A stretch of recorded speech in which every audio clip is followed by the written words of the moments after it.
A gripping thriller unfolds as a space mission sets out to terraform a remote planet, only to discover an enigmatic force with its own designs for the world. Stick around until the end to witness a shocking truth about aliens. Welcome to your daily dose of Movie Pill. Today, we will be recapping a 2022 sci-fi thriller titled Project Gemini. Spoilers ahead, and let's dive right in. 3 years prior, the first instance of a global plant virus emerged, devastating much of our ecosystem. Consuming infected food leads to severe autoimmune illnesses. The decline in plant life has reduced atmospheric oxygen levels to just 10%, escalating global natural disasters. Despite efforts by the world's top research facilities, a cure remains elusive, fueling fears of planetary demise. The last glimmer of hope lies in Project Gemini, spearheaded by Dr. Steven. This initiative revolves around 2 ancient alien artifacts unearthed by paleontologists, estimated to be 4 billion years old, predating Earth's life. Wow, who knew alien artifacts are the last hope of Earth? Steven's team successfully replicated the resilient materials compromising the sphere and the engine. The sphere, operated through a series of recently deciphered commands, not only facilitates life creation,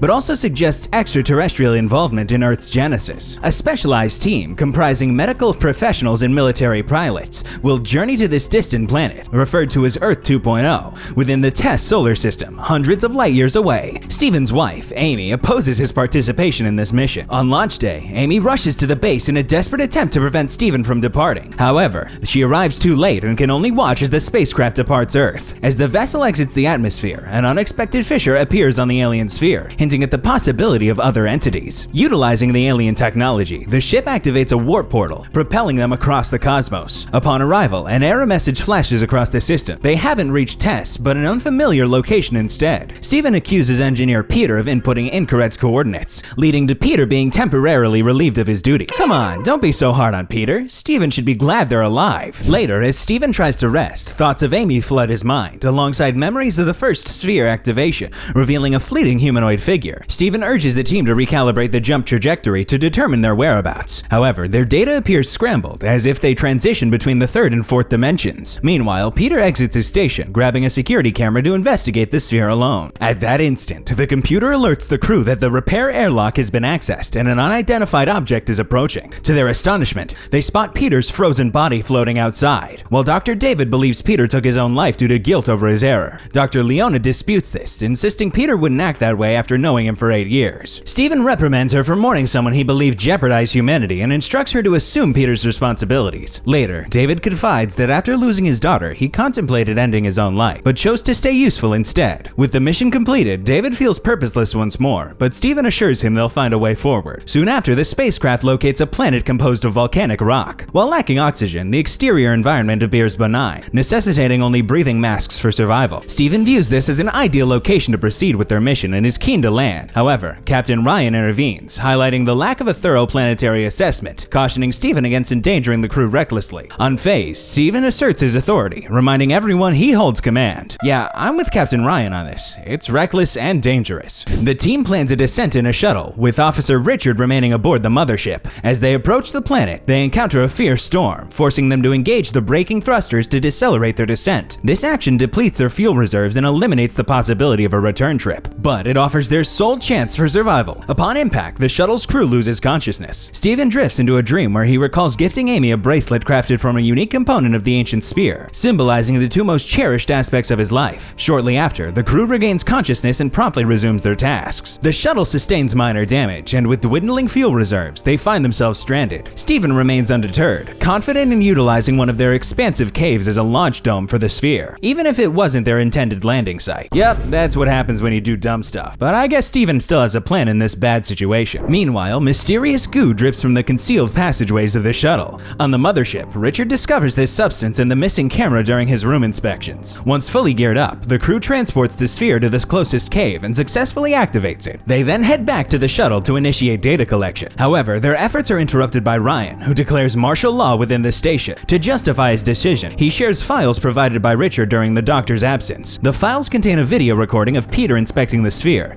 ensuring he can't be held accountable for any errors later on. Upon opening the engine door, he encounters a shadowy figure lunging at him, fatally injuring him before ejecting him from the ship. The camera fails to capture the creature's form, but Richard confirms its presence, revealing it hitched a ride from Earth within the the sphere, akin to the Trojan horse. This entity likely triggered the jump malfunction, but has since left the mothership, descending to the planet aboard the shuttle. Richard identifies the aliens by its electromagnetic interference, explaining the poor video quality. Oh my god, so it wasn't Peter's fault after all. It was some kind of creature. The conversation is abruptly stopped by David, who notices an anomaly in the system. The sphere is operating on a different program than the one they uploaded. Steven expresses a desire to return to the sphere, but Ryan intervenes, challenging Steven's leadership and accusing him of concealing information. Ryan exposes footage of Steven encountering the strange shape on Earth months prior, suggesting Steven knew of potential threats yet kept silent, attributing Peter's demise to Steven's negligence. Even though Steven has good intentions for saving the Earth, he is really selfish for keeping the information to himself. Hurt by the accusation, Steven exits the room, reflecting on the immense effort he and David invested in the project. Initially hesitant about David's involvement due to his ongoing grief, David had reassured him of his readiness and commitment to creating a better Earth to prevent further tragedies like his daughter's death. Shortly after, Steven approaches David, proposing they discreetly inspect the sphere through the airlock. David hesitates to defy Ryan's orders, but Steven persuades him by invoking his daughter's memory and emphasizing the planet's future. Upon reaching the cave, they observe the sphere rapidly generating an alien life form due to adjusted setting. While David urges Steven to retreat and consult the team, Steven delves into adjusting the sphere's settings. For some reason, Steven is so hellbent on finishing his job, even if the danger is close. As David detects the approaching alien on their radar, he fires a warning shot to prompt Steven's action. In response, Steven draws his weapon. However, they soon realize the creature has infiltrated the cave. After Steven secures a sphere fragment, they flee, sensing the creature's proximity from its looming shadows and unsettling sound. Upon exiting the cave, they confront the creature but manage to evade it, re-entering the shuttle and sealing the airlock. David criticizes Steven for endangering them, but Steven defends his actions, prioritizing the sphere's significance and warning of his readiness to use force. Ryan reprimands Steven, leading to a physical altercation. During the chaos, the computer alerts the crew to compromised module integrity. Leona investigates and encounters a corridor flooded with goo, only to be suddenly dragged away by Frank. He informs her that the alien breached the lower deck and infiltrated the lander. They cautiously retreat to the lab, where breathing becomes increasingly difficult. Suddenly, the lights extinguish, replaced by an eerie noise from behind the plant units, signaling the alien's presence. Frank pushes Leona out of harm's way, but she hears his agonizing screams as the alien attacks. Even in great alien danger, Frank shows how brave he is by saving Leona instead of himself. Leona reunites with the team in the control room, recounting the harrowing encounter. Ryan berates Steven for unwittingly bringing the alien aboard. The creature breached the hull, damaged the generator, and disabled the cameras, severing contact with Richard and leaving them blind to the ship's status. Their sole recourse is to access the backup generator and restore connections, a daunting task without tracking the creature. Taking responsibility, Steven volunteers for the mission. Armed and cautious, he navigates to the generator, successfully re-establishing the communication system. As the team notifies Steven of the creature's proximity, unsettling noises begin echoing around him. Quick-thinking Ryan pulls him back to safety using a metal rope. Together, they devise a strategy to flush the alien out of the ship. As Steven stands ready outside his bait, Leona activates the airlocks in the lab door, swiftly retreating to a safe room as the alien emerges. The creature advances towards the airlock, hindering Richard's attempt to ignite the engine due to its interference. Just as the alien emerges, Richard regains engine control. Steven and Leona retreat indoors as the creature is engulfed in flame. Although weakened, it still lunges at Steven, grasping David's arm before they manage to seal it outside. As the creature retreats to the cave, Ryan secures the airlocks and the team patches the breach. Soon after, they discover Frank's lifeless body. Overwhelmed by grief, Leona contemplates ending her life, while Steven reflects on memories of Amy. She had attempted to persuade him against leaving by revealing her work on a vaccine and her pregnancy. However, even this wasn't sufficient to make Steven reconsider, prioritizing Earth's salvation over personal matters. David seeks medical attention for his injury, while Steven examines the tentacle for study. He discerns that the creature is a bio-robot constructed from the same material as the sphere, suggesting the sphere's primary purpose has always been to create these creatures. Steven informs David that the tentacle has introduced a bacterium with a potent defense mechanism into his system. Consequently, David's blood now contains the essential components for formulating a vaccine to safeguard Earth. Wow, that's just what everyone needed! A cure for the whole Earth! As Steven incisors the tentacle, the lights flicker erratically, triggering a flashback of an image he encountered on Earth. This realization indicates the alien functions as a transponder,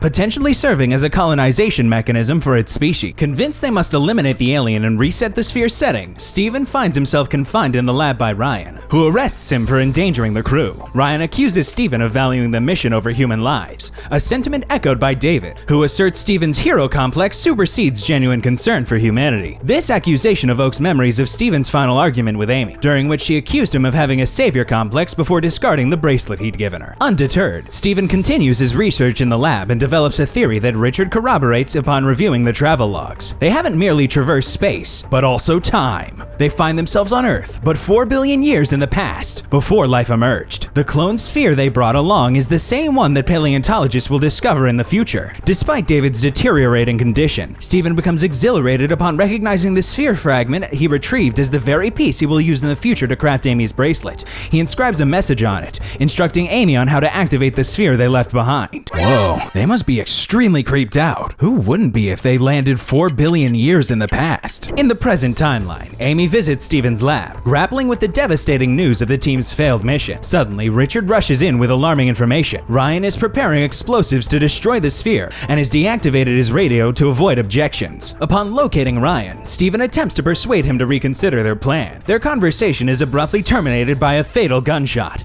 ending Ryan's life unexpectedly. The perpetrator is David, who has escaped through the airlock. Consumed by the infection, he believes the alien has designated him to correct the errors, viewing humans as flaws resulting from the sphere. Steven hurls Leona's Rubik's Cube against the wall to divert David's attention and manages to wound him with a gunshot, causing David to flee. Subsequently, Steven arms the bomb and steps outside to fire a flare. Drawing the alien's focus, he lures the creature to the control room and secures it inside. However, while navigating the corridor, David ambushes Steven, forcing him into cover. As the alien breaches the door and approaches, Steven fends it off with a swift shot. The alien pursues Steven as he retreats, encountering David again in the control room, where David attempts to kill him. Before David can execute his plan, the alien intervenes, dispatching David and allowing Steven to escape just as the bomb detonates, annihilating the creature. Ooh, that was a close one for Steven. The alien came in with perfect timing. Outside, Steven briefly loses consciousness, but is roused by Richard's attempts to establish contact with any survivors. Although Richard wishes to rescue him, the raging storm makes it impossible. Steven instructs Richard to stay put as he heads back to the cave to utilize the sphere. Meanwhile, in the present, Amy rediscovers her bracelet and finally notices Steven's message. She activates the sphere using the instruction. In a moment bridging past and present, husband and wife reunite. Steven hastily shares the vaccine formula before expressing his love, and the connection abruptly ends. Steven succumbs to the lack of oxygen in the cave, leaving Amy grief-stricken as she comes to term with her widowhood. Several months later, Amy is raising a thriving baby thanks to the vaccine that is now contributing to Earth's recovery and improvement.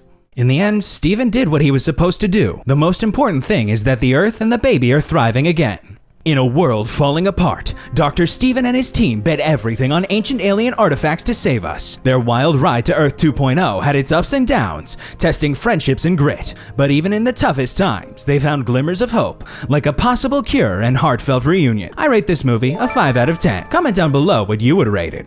Looks like this movie pill is starting to wear off. But don't worry, there's always more where that came from. Tap here to keep the effects going with this next movie, because who can stop at just one? And while you're at it, don't forget to like and subscribe, because your next movie dose is just a click away.